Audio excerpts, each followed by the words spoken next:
Vamos a compartir, ¿sí? Mire, la palabra del día de hoy lleva por título Cristianos domesticados. ¿Cómo se llama? Cristianos domesticados. Eso. Entonces vamos a hablar de un tema que yo creo que será de bendición para nosotros. Amén.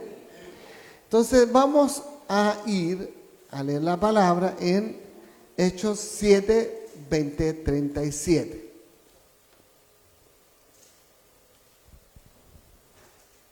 ¿Ya?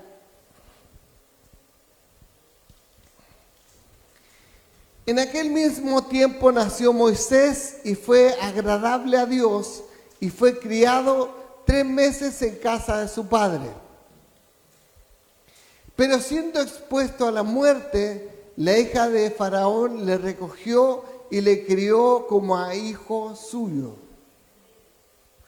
Y fue enseñado Moisés en toda la sabiduría de los egipcios y era poderoso en sus palabras y obras. Cuando hubo cumplido la edad de 40 años, le vino al corazón el visitar a sus hermanos, los hijos de Israel. Y al ver a uno que era maltratado, lo defendió e hiriendo al egipcio, vengó al oprimido. Pero él pensaba que sus hermanos comprendían que Dios le daría libertad por mano suya, mas ellos no lo habían entendido así. Y al día siguiente se presentó a uno de ellos que reñían y los ponía en paz diciendo: varones, hermanos sois, ¿por qué os maltratáis el uno al otro?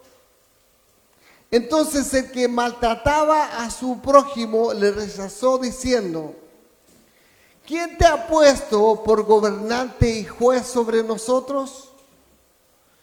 ¿Quieres tú matarme como mataste ayer al egipcio? Ay, gracias. Al oír esta palabra, Moisés huyó como el Mauricio que va huyendo ahora.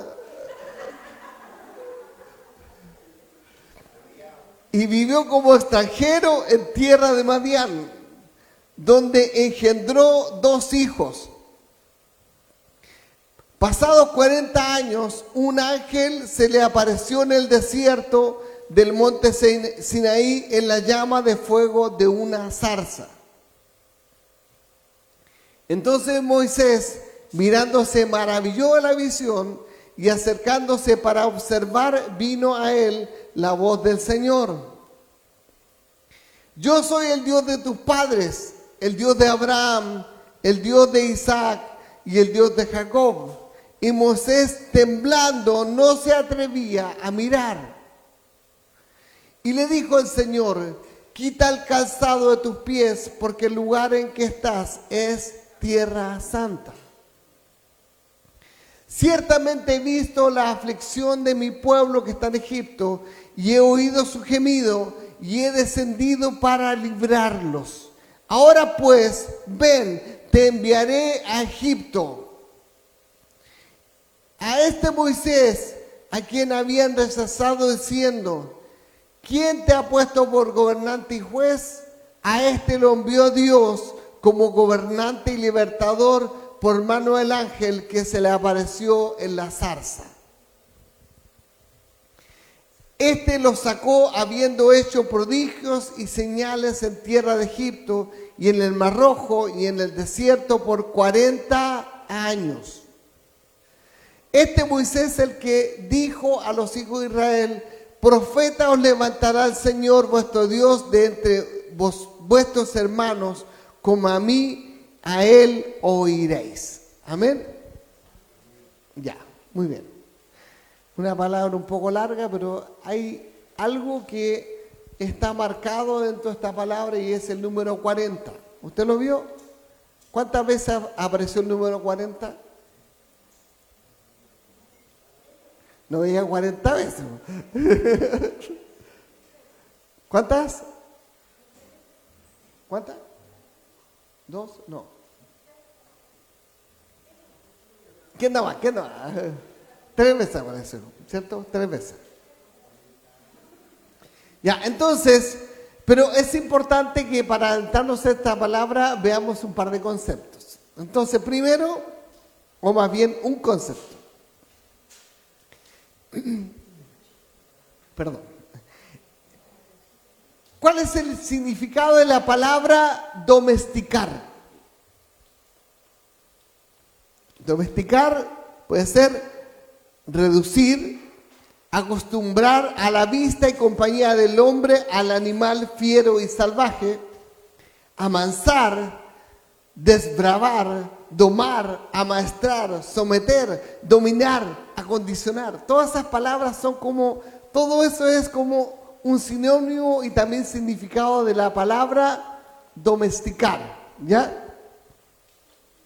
¿Un animal salvaje puede ser domesticado? Sí y no. Hay animales salvajes que pueden ser domesticados y de hecho muchos de esos nosotros los vemos en los zoológicos. No voy a hablar de los animales de granja o el perro o el gato que viven con nosotros generalmente.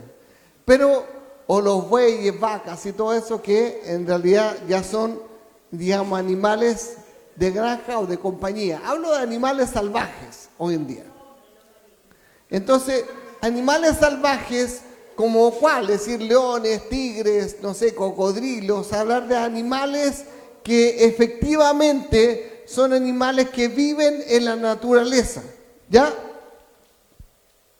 Pero un animal salvaje que es puesto, por ejemplo, en un zoológico, podrá tener alimento, ¿cierto? Porque lo alimentan regularmente. De hecho, nuestro gato y nuestra gata están así. Qué animalitos.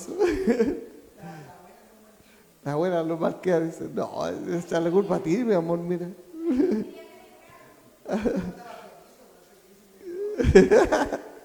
Ya. Pero entonces, ¿qué pasa con los animales? Estamos hablando de los salvajes, ¿cierto? Cuando están en un zoológico tienen alimentos, ¿sí?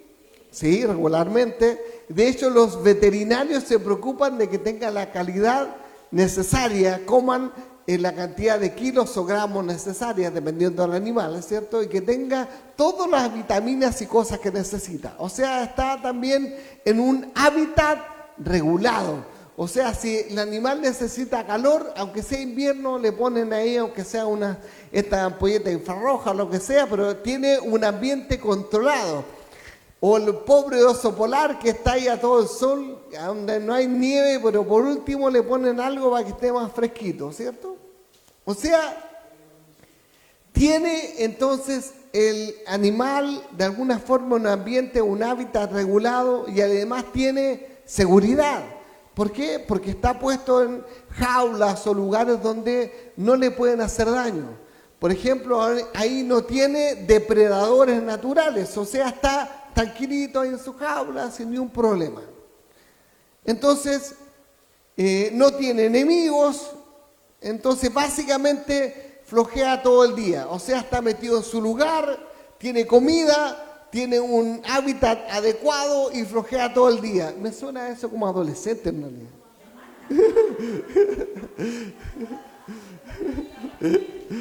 Y pasan cansados, ¿sí? Ya, pero bueno, ese es otro tema.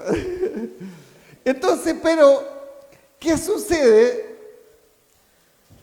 con los animales cuando están realmente en su ambiente salvaje? Cuando están ahí viviendo en la selva o en el monte, donde quiera que realmente tiene su hábitat, ese animal salvaje debe buscar su alimento, se lo debe ganar.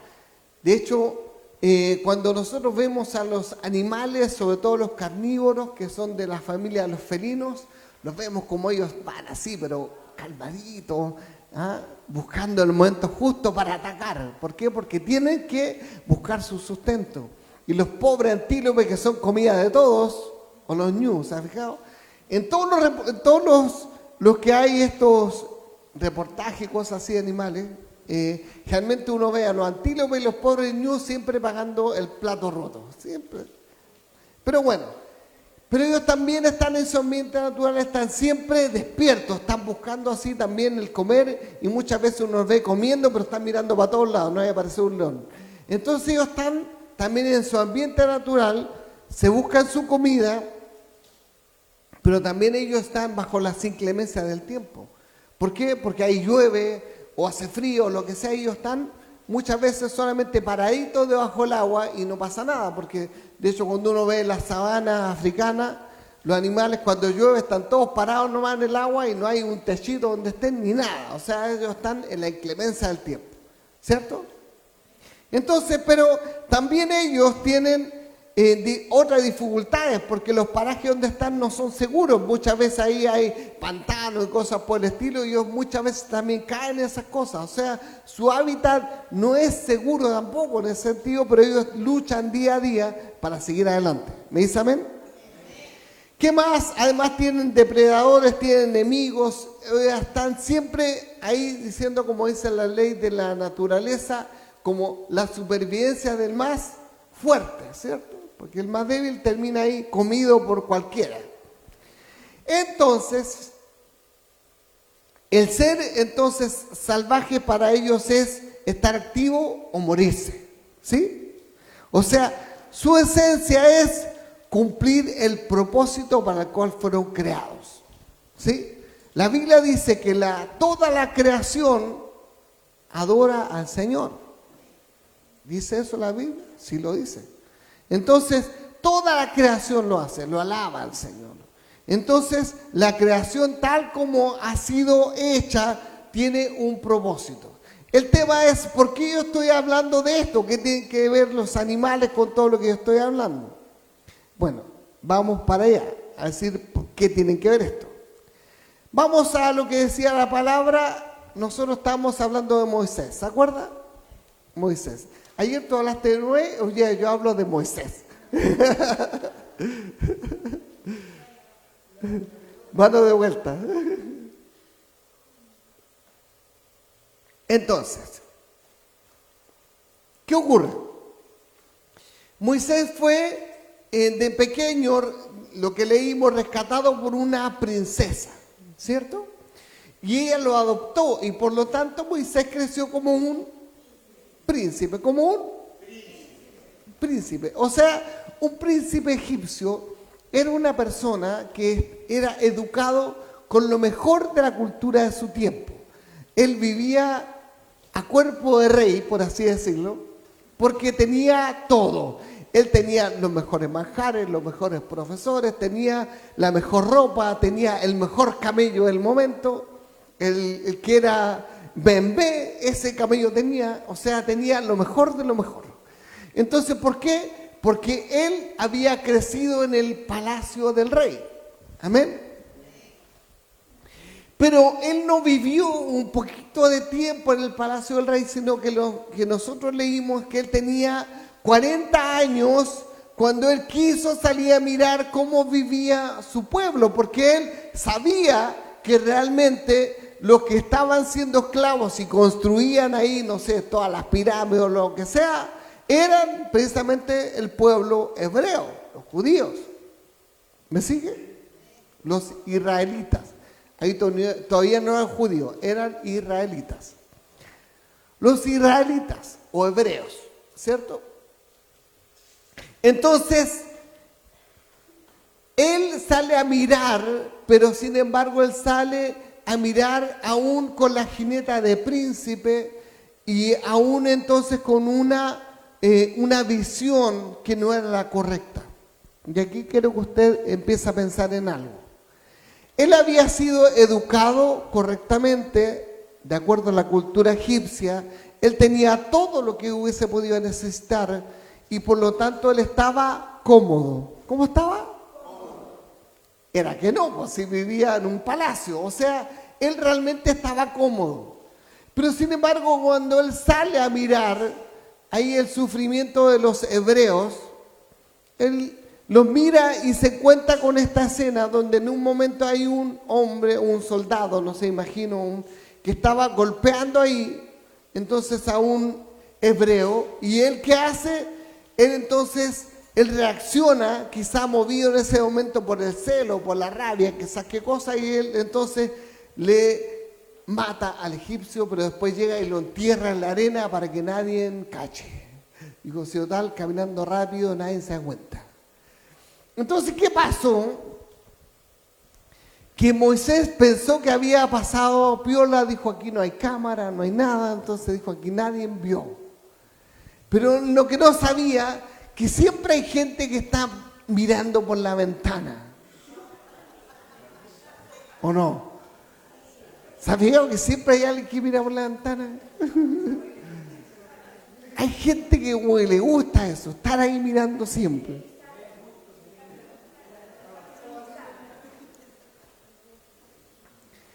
Hay personas que se conocen la vida de todo el mundo, viven cerca de uno y saben cuando uno está, cuando uno no está, cuando salió, cuando no, cuando recibió visitas, saben todo, porque les gusta estar en la ventana. Entonces a mí no me cabe la menor duda que cuando pasó esto con Moisés, estaba la señora esa en la ventana.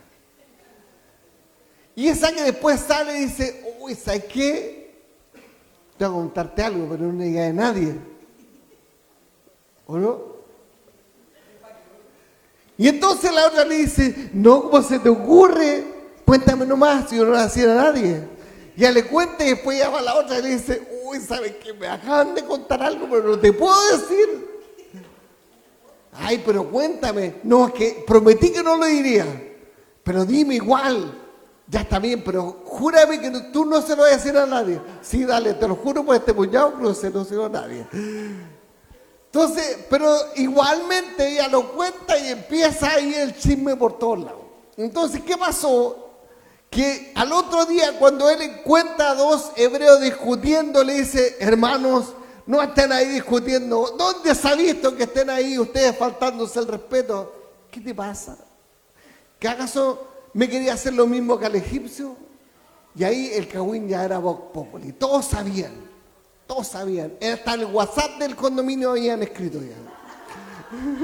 Todos sabían.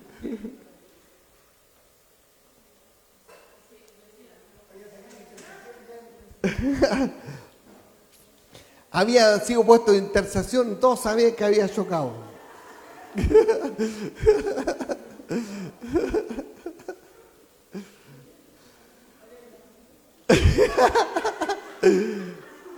Por la primera. Bueno, cosas que pasan.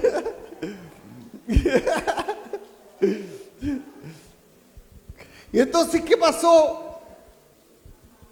Que aquel hombre que tenía, ¿cuántos años? 40 años, siendo príncipe, tiene que salir huyendo. O sea, él tiene 3 etapas en su vida. La primera de príncipe, que dura 40 años. La segunda etapa, que es de pastor exiliado, que dura 40 años. Y la tercera, que es el líder de una nación de esclavos que ahora son libres y que dura 40 años. O sea, nosotros podemos dividir la vida de Moisés en 3 etapas de 40 años. O sea, la primera etapa príncipe, la segunda pastor y la tercera líder y gobernante. Ah, ¿cómo está? Resumen de la vida de Moisés, hermano. Entonces, la primera etapa, vamos a decir que es la etapa de la domesticación. Eso porque se le va a comprar, por hermano, ya colgado después. La primera etapa, entonces, dijimos que era la etapa de la domesticación. ¿Por qué la etapa de la domesticación? ¿Por qué cree usted? Porque le estaban enseñando ¿a qué? A ser un príncipe, un egipcio, a hacer algo que él no era. Él no era un egipcio. Si bien es cierto, él tenía un propósito que era ser un líder posteriormente, pero sin embargo no era para lo cual él había llegado a este mundo. Entonces, ¿qué? Lo que pasó es que los egipcios lo transformaron, lo domesticaron. O sea, Moisés tenía costumbres egipcias, hablaba como egipcio, escribía como egipcio, sabía hacer todo como egipcio. ¿Por qué? Porque había sido domesticado. No era de aquellos que estaban construyendo, no era de los que hacían adobes, no era de los que estaban cargando tierra, de los que cargaban piedras, no era de los que hacían las tareas bruscas afuera. De hecho, las manos de Moisés no tenían pero ni un callo, tenía manos suavecitas. ¿Por qué? Porque no hacía nada. Él era un príncipe. ¿Cuántos príncipes hay aquí?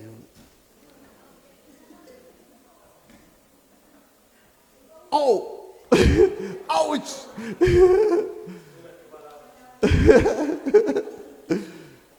Que no hacen nada. Nada.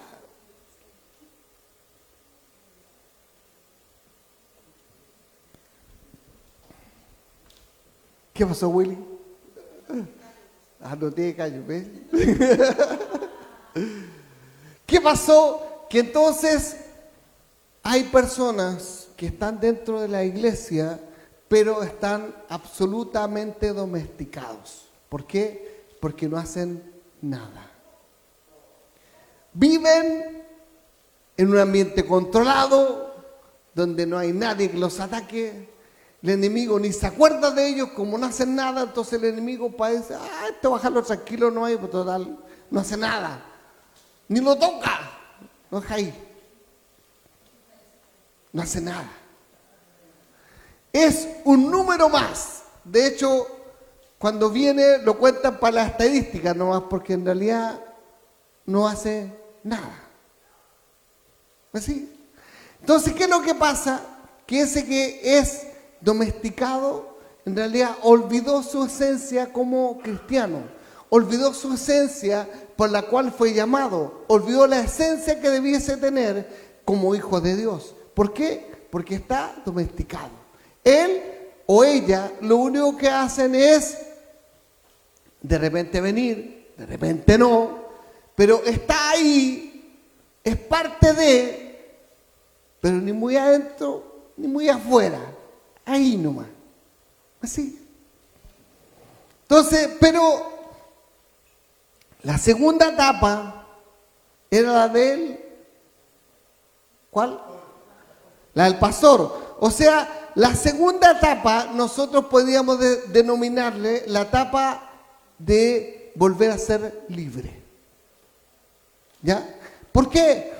Porque Moisés, cuando él huye y él llega hasta Madián, donde está ahí también el monte de Dios, entonces, ¿sabía usted que el monte de Dios no está en la península de Sinaí? ¿Sabían eso?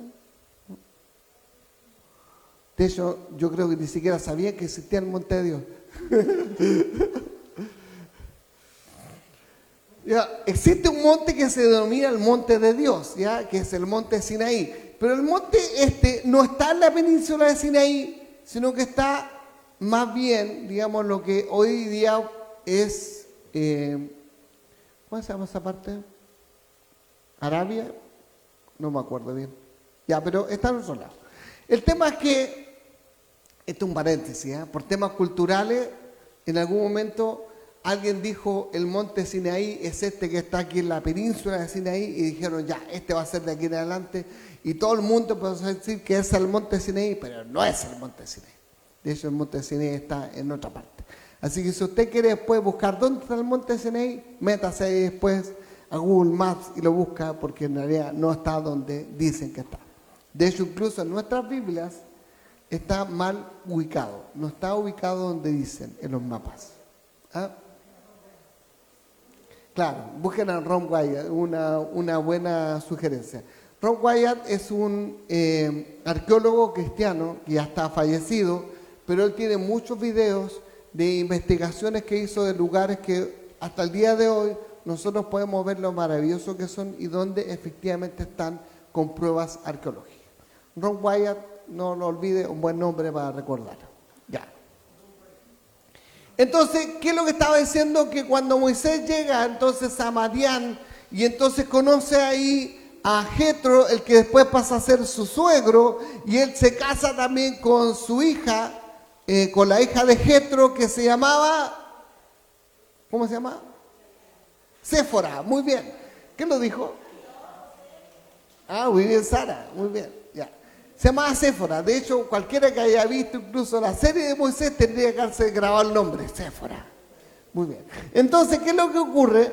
Que cuando él llega a esa tierra, él empieza a ser un pastor de ovejas. Cambia radicalmente lo que él había sido. Recuerde, él era un príncipe y ahora se convirtió en un pastor. Entonces él empezó a tener una vida completamente diferente a la que antes tuvo. Él ahora cuidaba ovejas, subía montes, subía cerros y llevaba a pastar las ovejas. Y ahí él aprendió entonces a hacer ¿qué? A ser un hombre paciente, manso. La Biblia dice que él llegó a ser el hombre más manso sobre la tierra. Cáchate. O sea, no era cualquier cosa. Usted se imagina que Moisés era un poco mecha corta. Si cuando vio a los egipcios llegó y lo mató así suavecito. O sea, en realidad él debe haber tenido un carácter más o menos irritable o más bien sanguíneo. Pero sin embargo, estos 40 años que él está como pastor, él entonces recibe la enseñanza de ser un hombre manso. ¿Me sigue? O sea, ¿por qué yo le denomino entonces la segunda etapa la de ser libre? Porque en esos 40 años él empieza a perder la cultura egipcia y él entonces empieza a adoptar una cultura diferente. La cultura del trabajo, la cultura de el cuidar los rebaños, la cultura de ser un buen padre, de ser un buen esposo, la cultura de ser un buen yerno también, ¿por qué no decirlo?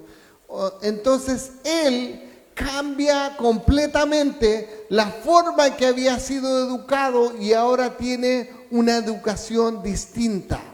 Amén.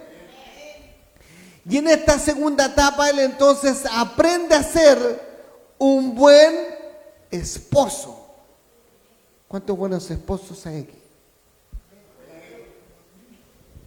El Lalo se está profetizando solo, dijo, amén, dice él.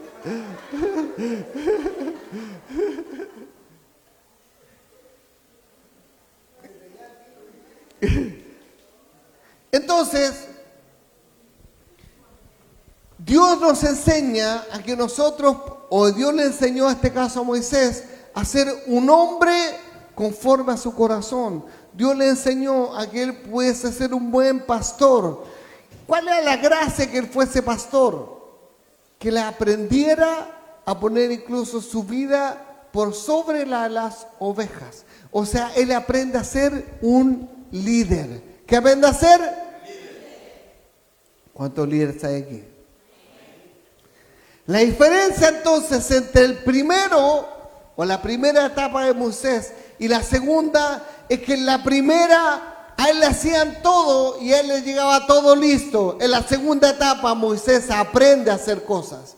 Él aprende a ser pastor, él aprende a ser un líder, él aprende a ser manso, él aprende a ser esposo, él aprende a ser padre. O sea, la segunda etapa de Moisés es la etapa donde él entonces se convierte en un hombre íntegro. ¿Me saben? ¿Cuántos hombres íntegros hay aquí?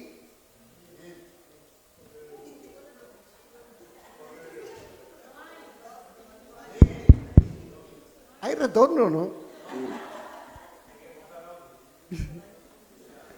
¿Cuántos hombres íntegros hay aquí? Ah, llegaron.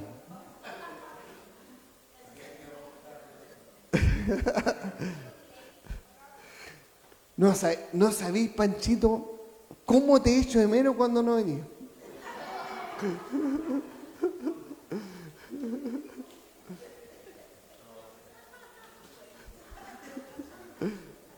No puede faltar más, te digo, ¿eh? No puede faltar más. Claro. Entonces teníamos dos etapas, una donde él había sido entonces príncipe, la segunda un pastor exiliado y la tercera etapa de su vida entonces es cuando él se transforma en un líder de una nación. Esta tercera parte de la vida de Moisés es cuando él debe cumplir con el llamado de Dios de alcanzar el propósito en su vida. Amén. Como lo vemos, cuando Moisés se encuentra frente a la zarza ardiendo. Esta imagen es, pero nosotros siempre la tenemos como conocida, ¿sí o no? La hemos visto en las películas en todos lados. Ahí arriba la conversa está re buena. No sé de qué están conversando tanto, pero... Oiga, chicos, si quieren pueden escuchar la palabra también, ¿eh? No sé, si gustan escuchan acá igual, no sé. Digo yo, po. Ya, entonces estábamos diciendo de que la tercera etapa que nosotros tenemos en la vida de Moisés, ¿cuál era? Cuando se convierte en líder, ¿sí o no? Líder de una nación, amén.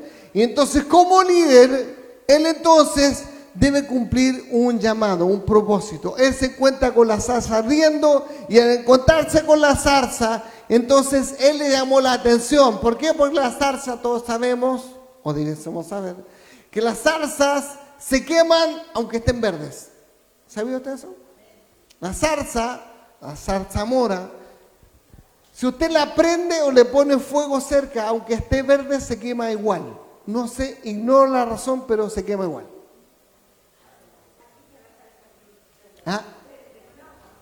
Ahí dice que ahí está la zarza. Está la zarza y se prende con agua.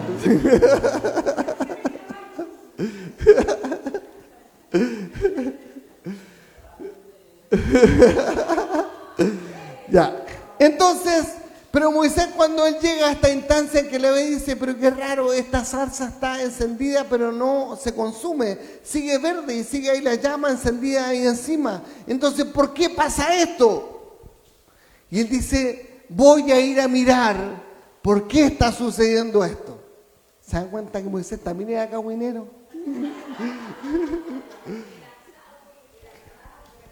Y entonces Moisés, él entonces va hasta donde está la zarza y dice, wow, ¿por qué esta zarza está encendida y no se consume?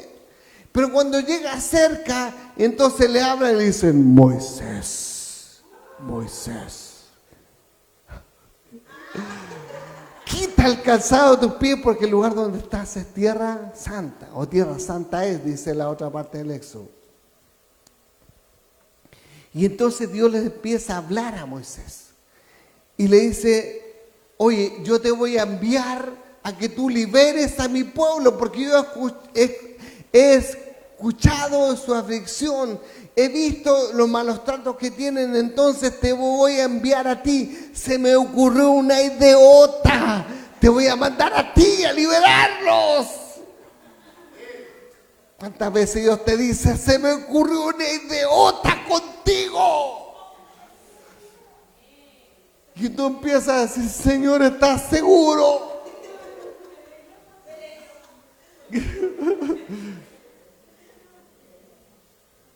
Moisés, ojo, Moisés cuando ocurre esto, ¿qué edad tenía? 80 años. No era un lolito. Nosotros realmente vemos en las películas o ambientaciones, ¿cierto? Que lo vemos como un hombre joven, así como yo, guapo, así.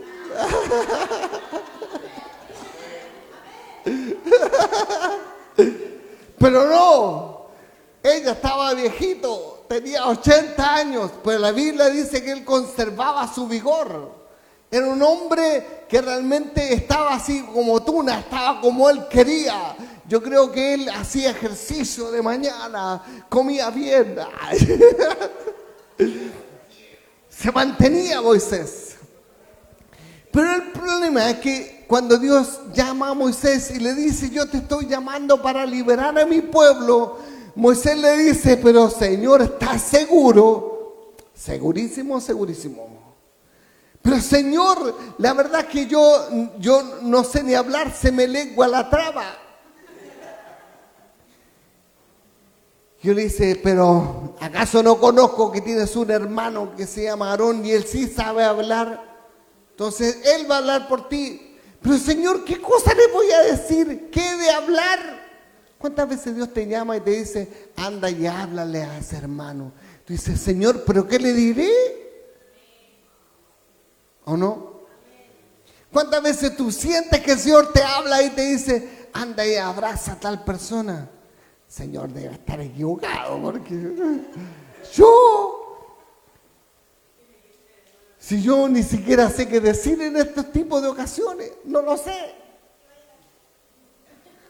Y entonces cuando siente eso empieza a mirar para el lado y dice, seguramente Dios tiene que estarle hablando a alguien más y a mí me llegó de rebote nomás.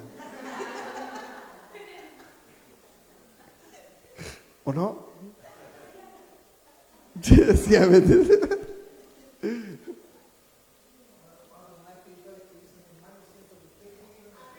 claro.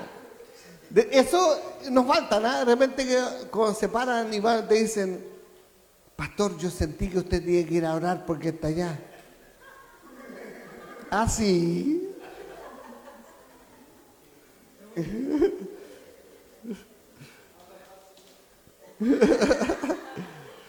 Y entonces, ¿qué pasa con Moisés? Que él después le dice, Señor, pero, y si me preguntan quién me envió, ¿qué le voy a decir? No os preocupéis, tú dile, el yo soy te manda. Ah, súper. Dile que el yo soy te está mandando, porque yo soy el que soy. Manso nombre. Yo soy el que soy. ¿Sabía usted qué es el nombre de Dios? Yo soy el que soy. Esa traducción al español no es muy buena, en realidad es bastante mala, pero en realidad lo que está diciendo es algo así como yo soy lo que quiero ser, o yo voy a hacer lo que quiera hacer. Entonces él tiene en su nombre, está diciendo en otras palabras, yo tengo el poder para hacer lo que quiera. ¿Y qué? ¿Y qué? Aquí. Yo tengo el poder para hacer lo que quiera. Entonces dile que el yo soy te envía. Pero aún así Moisés no está tan convencido. Y le cuesta entenderlo. ¿Por qué? Porque cuando nosotros estamos en la segunda etapa y estamos siendo preparados, siempre de alguna forma sentimos de que el que está en la etapa siguiente debería hacerlo mejor. Y tenemos ideas incluso de cómo podría hacerlo. Pero cuando nos llega a nosotros el momento que ahora es a nosotros los que debemos hacerlo, empezamos a decirle, Señor, ¿estás seguro? ¿De verdad estás seguro? Seré yo, Señor. Porque no es lo mismo. ¿Cierto? Hay un dicho que dice, no es lo mismo con guitarra, ¿cierto? Precisamente aquí un poco aplica eso. No es lo mismo con guitarra. Porque cuando yo estoy mirando, es fácil hablar o criticar. Cuando a mí me toca ponerme los zapatos del otro, ahí es diferente. ¿Sí? Entonces, ¿qué es lo que pasa? Que muchos cristianos hoy en día se han acomodado a la iglesia. ¿Sí? Y la iglesia pasó a ser una gran jaula donde están ahí viviendo tranquilamente, donde tienen comida, un ambiente, digamos, cálido, la estufa ahí está prendida, se nos acabó el gas, de hecho, les pasó el dato, se acabó el gas, es el último que nos queda, hay que comprar de nuevo. Así que les paso el dato. Entonces, ¿qué es lo que ocurre? Que como cristianos, pasa que en esta jaula en que estamos de alguna forma hace que nosotros no estemos disponibles para hacer las cosas como el Señor quiere. ¿Me sigue? Entonces, muchos hoy no pueden valerse por sí mismos. Estando dentro de la iglesia, no pueden valerse por sí mismos. ¿Me escuchó eso? ¿Qué quiere decir eso? Muchos cristianos estando en la iglesia no pueden valerse por sí mismos. ¿Qué quiere decir eso? ¿Qué crees tú? ¿Por qué? Primero, ¿por qué? Porque muchos no saben orar por sí mismos. No lo saben. De hecho, constantemente están diciendo, pastor, ore por mí. ¿De acaso usted no puede orar por sí mismo? ¿Me sigue? Entonces, no es que yo no pueda orar por ustedes, de hecho, oramos constantemente por ustedes. Lo que estoy diciendo es que esto muchas veces es usado por los hermanos dentro de la iglesia para no orar ellos. Entonces, pastor, ore por mí, o hermana, ore por mí, y él después sale a la casa y no ora. ¿Por qué? Porque está confiando en que el del lado está orando por él. ¿Me sigue? Entonces, la comodidad hace que nosotros no le dediquemos al día 5 o 10 minutos al Señor para orar por nosotros mismos. ¿Me sigue? Entonces muchas veces decimos, es que no me queda tiempo para hacerlo. Pero sin embargo en el día, si usted mide cuánto tiempo pasa o en su celular o haciendo otras cosas, perfectamente podría dedicarle tiempo al Señor. El tema es que no lo hacemos. Segundo, muchos no saben orar por otros. Entonces el pastor le dice, hey, vaya y ore por el hermano que está ahí. Pero yo, si no sé cómo hacerlo, no sé ni cómo orar por mí, cómo voy a orar por otro. Por eso, aprende. ¿Me sigue? Una de las formas de aprender es escuchar. Así que si usted quiere aprender, métase a la intercesión, métase a la oración en la mañana y va a aprender. Amén. La hermana, tanto la hermana Mirta como la hermanita, incluso muchas veces cuando están recién llegando le dicen, ¿va a orar o solo va a estar de oyente? No, voy a estar de oyente. Muy bien, no hay problema. Puede estar de oyente, porque así van aprendiendo. ¿Me sigue? Así que no diga usted, no, yo no entro porque si me hacen orar no sé cómo. No, puede entrar y aprenda. ¿Amén? Entonces, no saben sembrar para cubrir necesidades, porque están tan ensimismados que no ven la necesidad para cubrirla. Yo dije recién, hey, hermano, no tenemos gas. Y ninguno dijo, pastor, no se preocupe, yo lo siembro. Ah, ¿vio? Se turbó este hombre. ¿Se fija? ¿Ah? Lo habían pensado internamente. Yo lo bendiga.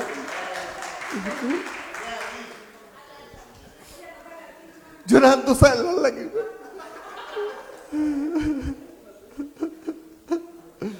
Ya, entonces, ¿qué está diciendo yo? ¿Ah? No escucho. Ah, pensar no vale, hay que decirlo. Muy bien, Willy. Eso, pensar no vale, hay que decirlo. Así que si alguien lo está pensando, puede decirlo, tiene libertad.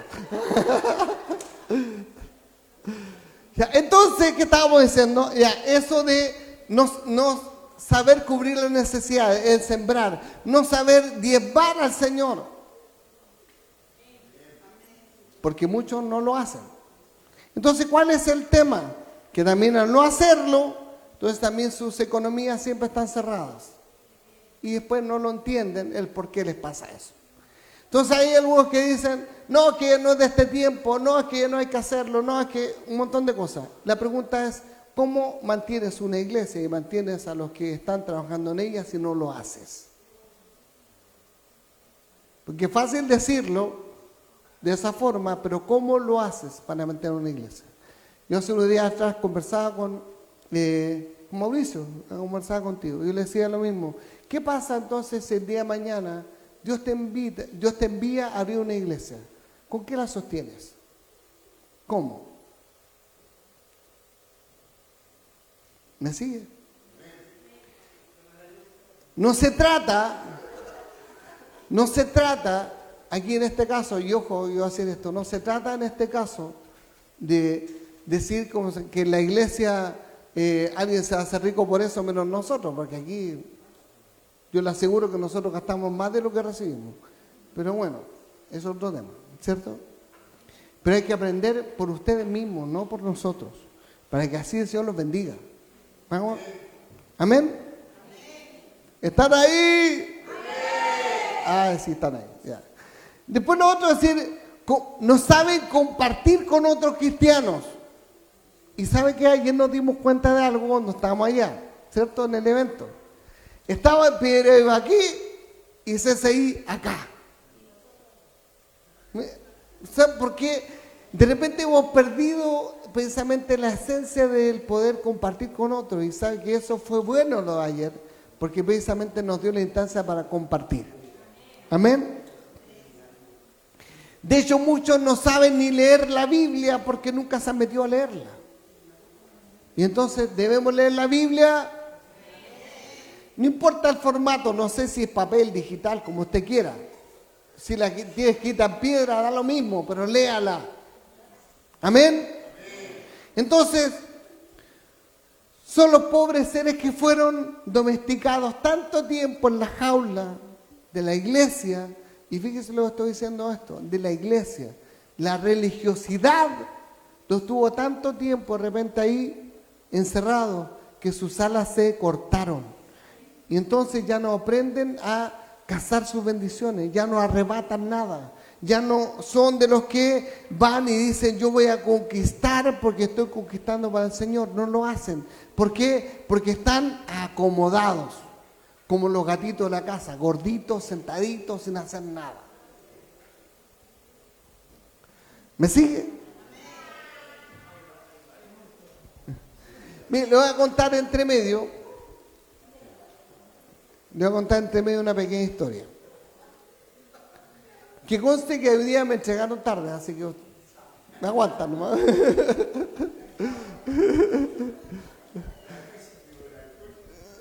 No, tranquilo. Ya, entonces, ¿qué dice? Mire, hay un joven que se volvió millonario.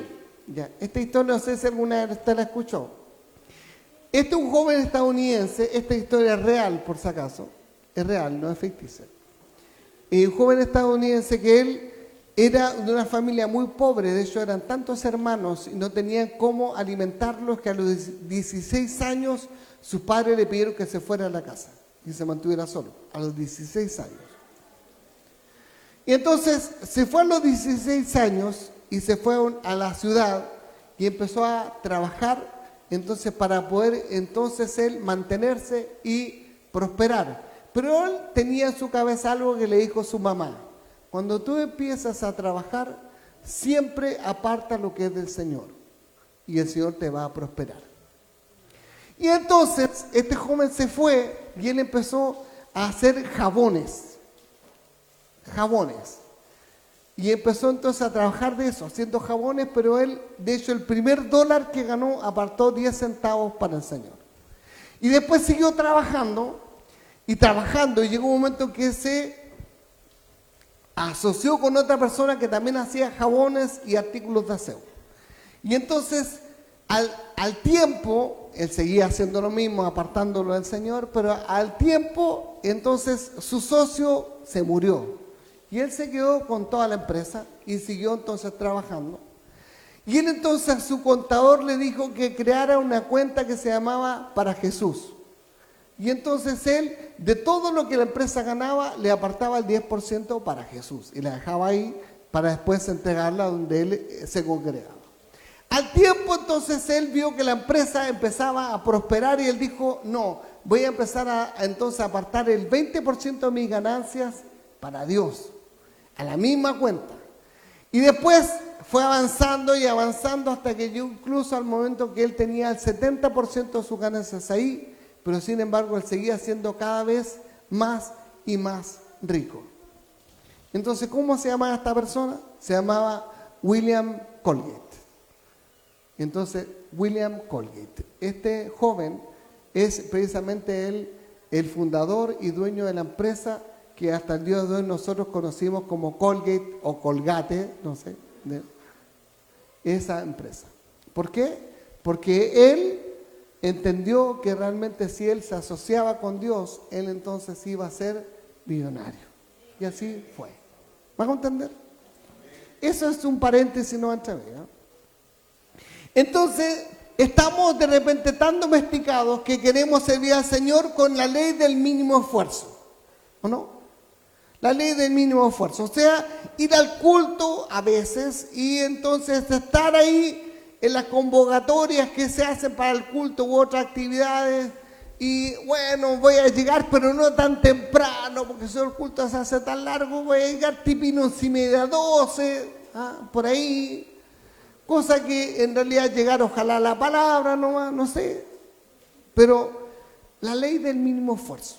O sea, decir, si hace mucho frío, no, que cómo voy a ir porque hace tanto frío, la iglesia me da, así que no, hoy día no voy a ir, la voy a ver en línea. No, hoy día hace tanto calor y la iglesia hace un calor, así que tampoco voy a ir hoy día, voy a verla en línea. ¿Me hago entender?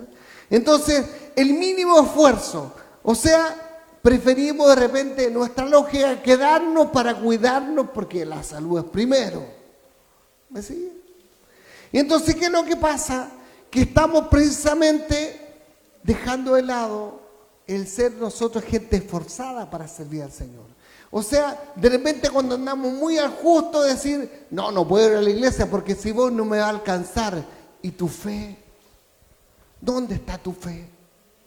¿Sabe qué? Antes la iglesia estaba llena de testimonios de gente que decía que no tenía nada para ir a la iglesia o tenía solamente para ir, pero en fe iban porque ellos creían que después el Señor les iba a proveer y el Señor proveía. Hoy en día, si no tenemos las cosas donde mis ojos te vean, no nos movemos. ¿Por qué? Porque no nos movemos por fe, sino que nos movemos por vista. ¿Me sigue? Entonces debemos cambiar eso, nuestra mentalidad. ¿Por qué? Porque debemos entender que la provisión viene del Señor.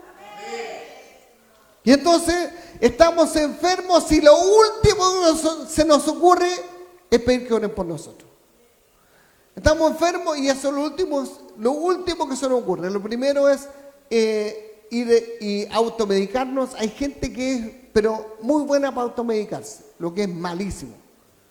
Porque cuando te automedicas, hay otra parte de tu cuerpo que puede estar siendo afectada negativamente y después recuperar eso es difícil. Entonces, no es bueno automedicarse, te digo. Ya, lo otro entonces, debemos retomar nuestra fuerza. ¿Cuántas personas hay con fuerza para servir al Señor aquí? ¿Sí, de verdad?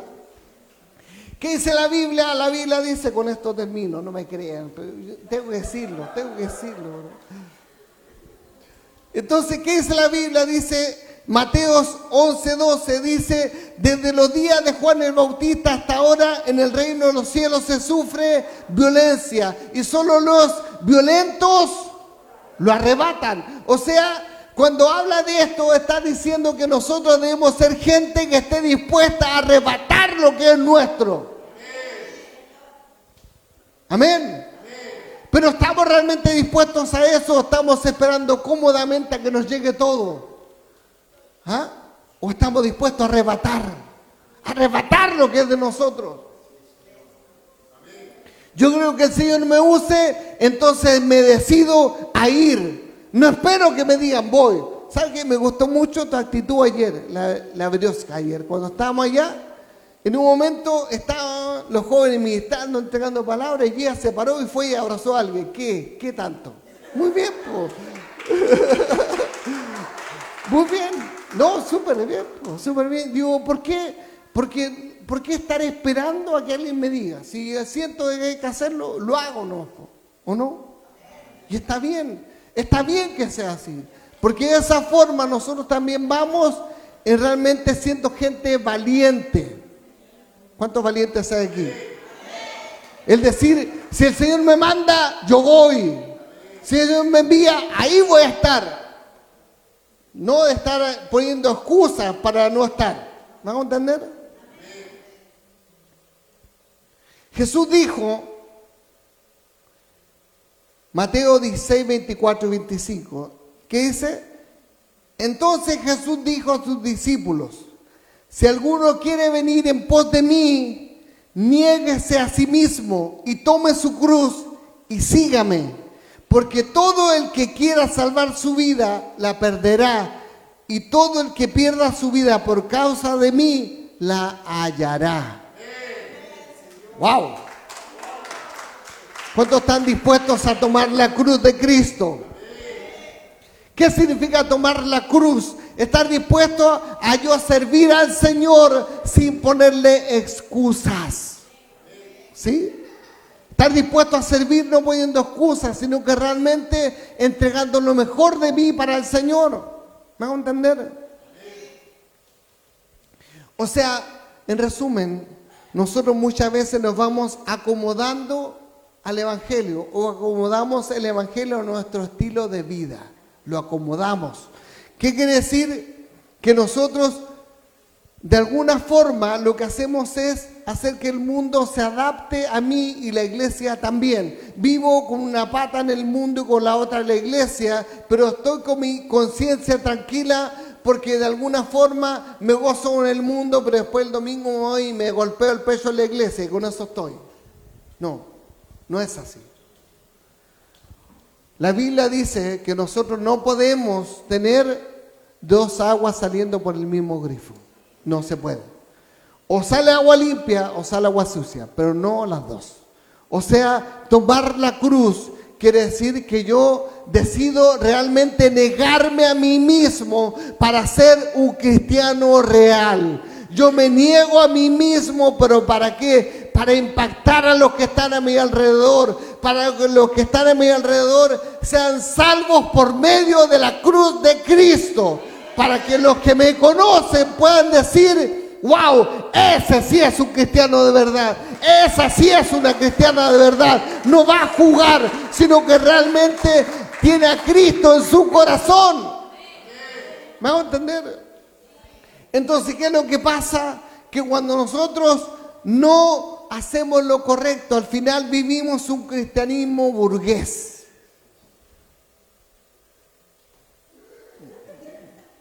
Cristianismo burgués. Así como que en realidad no me gusta sufrir por causa del Evangelio, sino que me gusta vivir cómodo como cristiano. No, no es así. Sin cruz no hay resurrección. La religión a la carta no sirve. ¿Así? Hemos sido domesticados en el Evangelio porque lo mutilamos, porque dejamos solamente lo que a nosotros nos agrada y el resto lo dejamos al lado. Vivimos un evangelio muchas veces que está hecho a nuestra medida. Y no porque lo hayan puesto a nuestra medida, sino porque nosotros decidimos hacerlo a nuestra medida. ¿Me van a entender? O sea, hacemos que el evangelio sea políticamente correcto. Voy a la iglesia, me ven en la iglesia y entonces dicen: wow, él es parte de la iglesia, ella es parte de la iglesia. Pero afuera hago lo que sea, está lo mismo. ¿Por qué? Porque en definitiva ya cumplí con ir a la iglesia. Pero no, la iglesia no se va por cumplir. Cuando nosotros venimos a la iglesia, lo que hacemos es tomar la cruz y seguir a Cristo. O sea, hoy es el tiempo de los salvajes. ¿Se acuerda cómo partimos esto?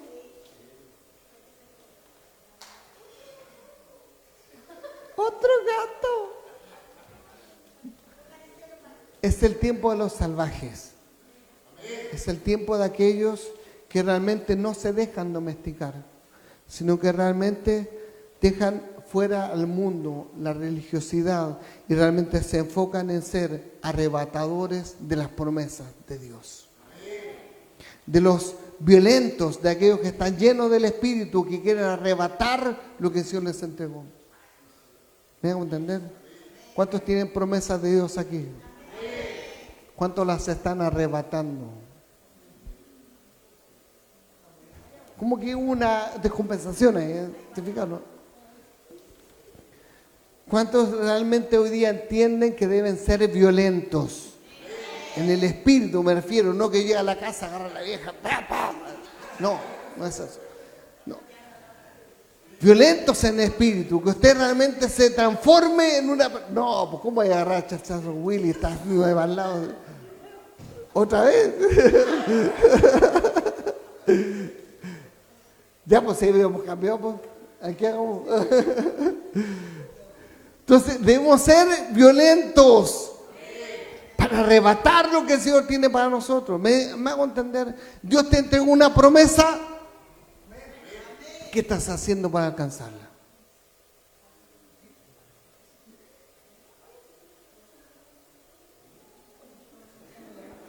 Tú dijiste amén, pues yo estaba preguntando, yo te entrego promesa y dijiste amén, pues. Entonces, si Dios nos entrega una promesa, debemos alcanzarla, arrebatarla. Amén. Hacer que esa promesa sea real en nosotros. Y para eso somos nosotros los que debemos tomarla. Nosotros. ¿Me hago entender? Nosotros tomarla, arrebatarla, ser violento, decir, Señor, yo me voy a tomar de esa promesa y voy a ser un cristiano 100%. No voy a vivir un día con el pie en el mundo y el otro en la iglesia, sino que voy a hacer un cambio radical en mi vida. La tercera etapa de Moisés fue la del liderazgo. La del liderazgo. Entonces, nosotros somos llamados para liderar. ¿Me sigue? Debes ser el líder en tu casa. Debes ser el líder en tu trabajo. Debes ser el líder en la iglesia. Debes ser de aquellos que realmente impactan a los que están a su alrededor. ¿Algunos entendieron, no? Debes ser de los que impactan a los que están a tu alrededor. ¿Me sigue? Muchas veces no entendemos que Dios nos quiere mover. Y una cosa, nosotros tenemos a la Betty con nosotros. ¿Por qué? Porque un día Miguel te dijo, ¿sabes qué? Te invito a la iglesia. ¿O no? Con la Claudia. Cuando nos decidimos a creerle al Señor, Dios puede hacer cosas. Porque hoy día, ahora la Betty lo trajo a él.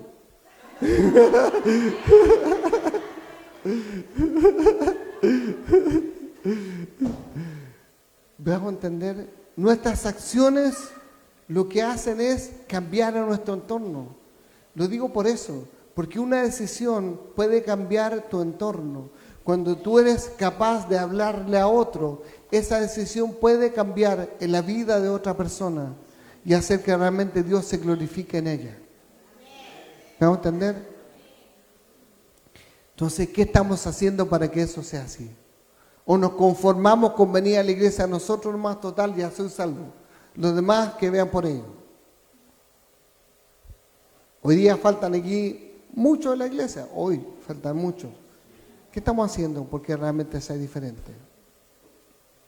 ¿Me vamos a entender? ¿Amén? Entonces, ¿vas a ser un violento? En el espíritu, sé un violento. Ponte en pie, por favor. Vamos a ser violentos. A realmente a tomar lo que es nuestro. ¿Tú dices amén?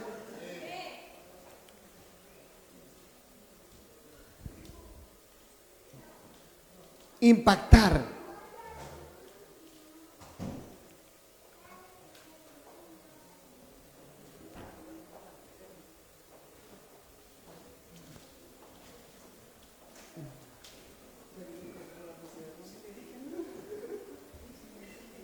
Yeah.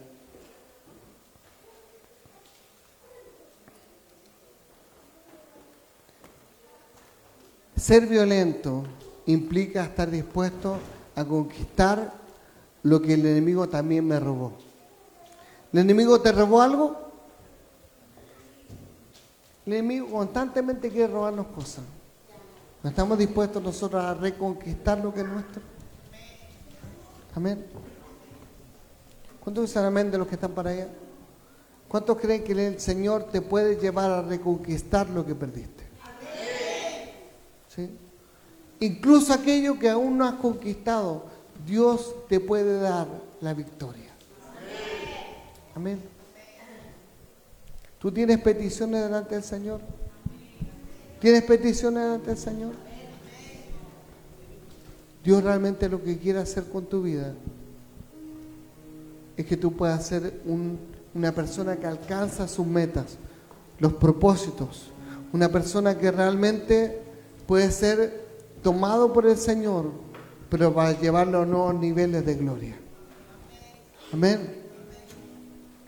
Si hay algo que hoy día puedo decir, es que todos estos años que hemos estado llevando a la iglesia adelante, nos permitió el poder también ser formados a nosotros en el liderazgo, para ir formando a otros.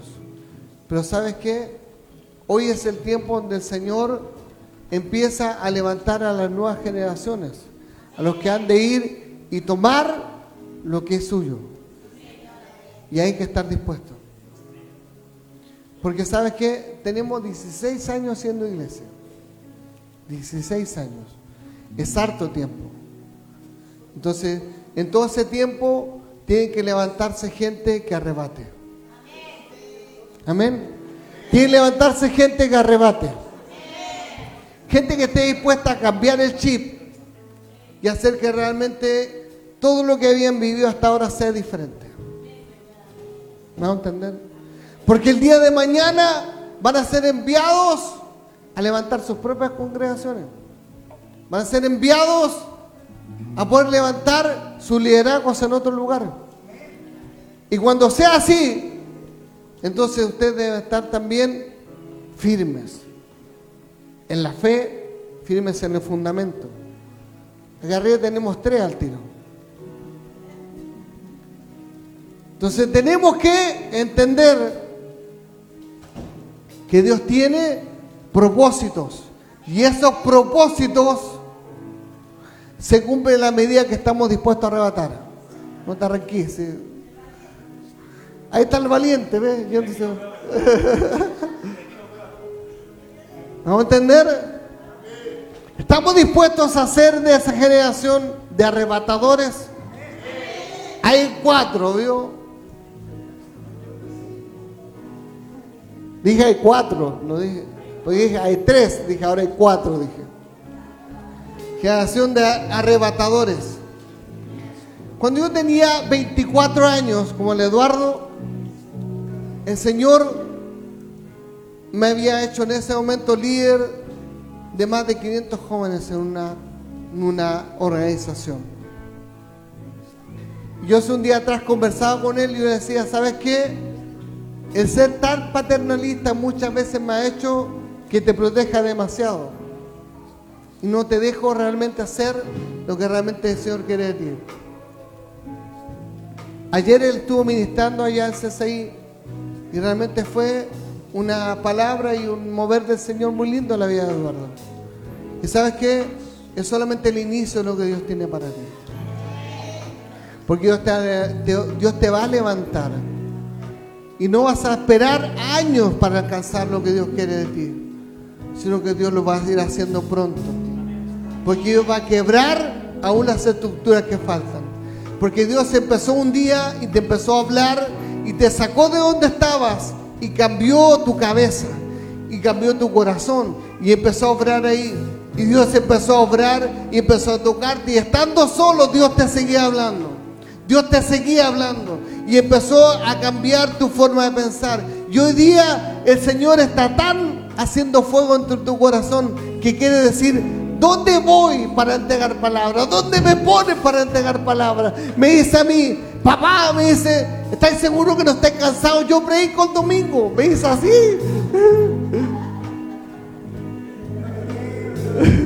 ¿Sabe por qué? Porque el Señor está empezando a arder en su corazón. Y eso está bien. Está bien que el Señor arda en sus corazones, que el Señor empiece a arder para decir, ya pues papi, ¿cuándo me envía? ¿Cuándo? Está bien que empiece a arder el corazón, para que ahí el Señor también diga, ya pues, pobre, y la expectativa, ¿cuándo? ¿Vamos a entender? Porque hay que avanzar, romper los miedos, romper lo que hoy día me estanca, porque el Señor te dice, no queda tanto. Hay que hacer las cosas realmente como Él realmente está esperando en nosotros. ¿Saben qué? Este es el tiempo de que nosotros debemos tomar las promesas de Dios y ponerlas en nosotros. Tomar las promesas de Dios, pero ¿para qué? Para ser arrebatadores. O sea, ustedes deben ser los mejores. Deben ser los mejores. Los mejores. Deben ser los mejores. No pueden conformarse con menos. No pueden conformarse con menos. ¿Por qué? Porque un día ustedes van a liderar a otros. El día de mañana ustedes van a formar a otros. Si ustedes son mediocres, formarán mediocres. Pero si ustedes son los mejores, formarán a los mejores. Lo que viene es que nosotros podamos entender que el Señor lo que va a levantar va a ser una generación de hombres valientes, una generación de gente que alcance, una generación de gente que esté dispuesta a tomar su cruz y seguir al Señor. Tomen su cruz y sigan al Señor, porque sabe que ahí abajo hay personas que Dios quiere mandarlas a que ellos vayan y lleven el mensaje, el evangelio. Toma tu cruz, toma tu cruz. No te quedes cómodo sentado en una silla. Toma tu cruz. ¿Sabes por qué? Porque cuando tú tomes tu cruz, entonces otros van a mirar y van a decir: wow, yo quiero ser como él, yo quiero seguirlo, yo quiero ser como ella, yo quiero seguirla. Y te van a llamar y te van a decir: hermana, me habla acerca de esta palabra. ¿Sabes por qué? Porque decidieron tomar su cruz. Porque decidieron tomar su cruz. No solamente estar sentadas en la iglesia, sino tomar su cruz. ¡Aleluya!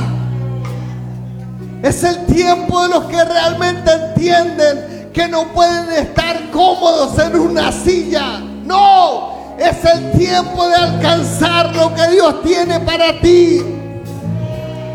No seas un cristiano domesticado, sea un cristiano salvaje para el Señor, un cristiano que esté dispuesto a tomar todo lo que es suyo, a arrebatarlo y decir: yo voy a alcanzar victoria, yo voy a alcanzar victoria en mi vida, porque estoy dispuesto a tomar lo que es mío. Si el enemigo se levanta frente a mí, la Biblia dice que si yo lo reprendo al enemigo, él huye de mí. Él huye de mí. Entonces no diga: no, es que si se levanta el enemigo, ¿quién es el enemigo? Si realmente yo soy hijo de un rey de reyes y señor de señores, que se levante, porque el Señor es el que pelea la batalla por nosotros. Aleluya.